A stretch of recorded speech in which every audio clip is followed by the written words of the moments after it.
Tell me what you think about this. Whole Foods will stop selling products made using a prison labor program after a protest at one of its stores in Texas. Whole Foods admits the programs help inmates get back on their feet and eventually become contributing members of society, but they say they're ending the practice because some customers apparently are very uncomfortable. Now, whether that's actually the reason why they're ending this or not, we're about to get into that, Jose, a little later. But first off, let me tell you what's going on here. All the products will be out of their stores by April 2016. All the products given to them through this program. Right, it's called the Colorado Correctional Industries. According to their website, they say their mission is to train inmates with skills and work ethics to make them, to help them secure employment opportunities once they're out. And we know that's a big problem. Yep. So I completely support companies like this. And there's facts to prove that this stuff is effective. 80% of the inmates with at least 6 months experience remain out of jail a year after release compared to the national average of 62. So it really does, it really does make a real difference here. Now, here's how much they get paid to do this. 74 cents a day to $4 a day maximum. Now, for that reason, people like Michael Allen, who's the guy who organizes protests in front of the Whole Foods, is saying they don't give a shit about helping the inmates. They don't give a shit about the community. All they're doing is exploiting this really cheap labor, 74 cents a day. I feel like people in China get paid more than that to work in a factory. That's how much they're getting paid to give. Apparently, they clean tilapia, trout. They help a lot with processing of a lot of the farming as well as other cheese products, goat cheese and stuff like that. So a lot of different products in Whole Foods come from this program, and they're stopping it because they're saying people aren't comfortable with us doing this.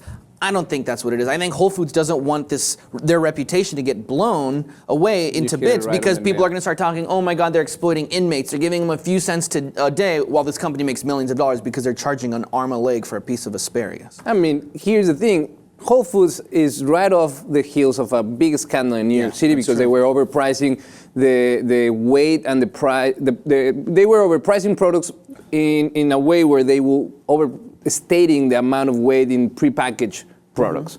It was a big deal, and people stopped going to the store, and they just had to fire almost 1,500 employees. They're going to fire 1,500 employees in the coming weeks because they want to keep prices lower. But at the same time, we see this type of actions and like this idea of social justice warriors that go out and they try to bring awareness to a problem that is not a problem. Right. Like you said, there is a correctional program of rehabilitation that this country badly needs for people to have a chance to go out to the society and gain employment. Yes. And then we attack those programs because we feel that Whole Foods is making an unjust gain out of it, when the reality is that this is an opportunity more than a threat to the inmates. But they're not thinking about the inmates. They're thinking of their own moral superiority and the feeling that, oh, no, this is wrong. I have to stand up for something that is wrong. What is wrong? What is it wrong in that situation? If you don't get the whole facts, it's hard for this. But the timing came right when Whole Foods can't really go against public opinion because they've been tarnished so badly lately that they have to listen to this type of requests. And they don't see that maybe the big picture is say, no, actually we stand with these programs. I think these programs actually bring social equality, and I'm not going to bail on them because some customers feel that is not right. Well, you know what? I totally agree with you in that. Who's losing the most here? In fact, it's the inmates. I know the people who are protesting saying that Whole Foods is exploiting these workers for these low wages. That's true in some way, right? But it's not really exploitation because these guys get to get out of their damn jail cells. They get to go interact with animals. They're outside, for crying out loud. They make a few bucks a day. It's just $4 a day. It's not a lot, and that's maximum. That's the maximum amount that they get paid.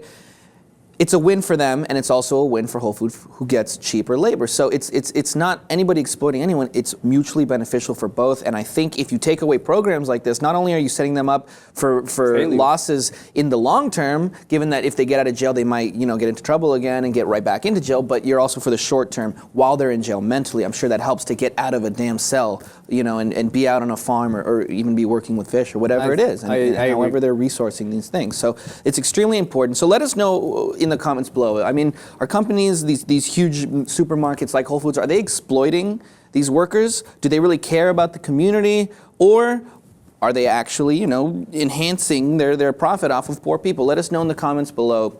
What do you guys think about everything I just asked? And if you haven't already, subscribe to Lib TV for more.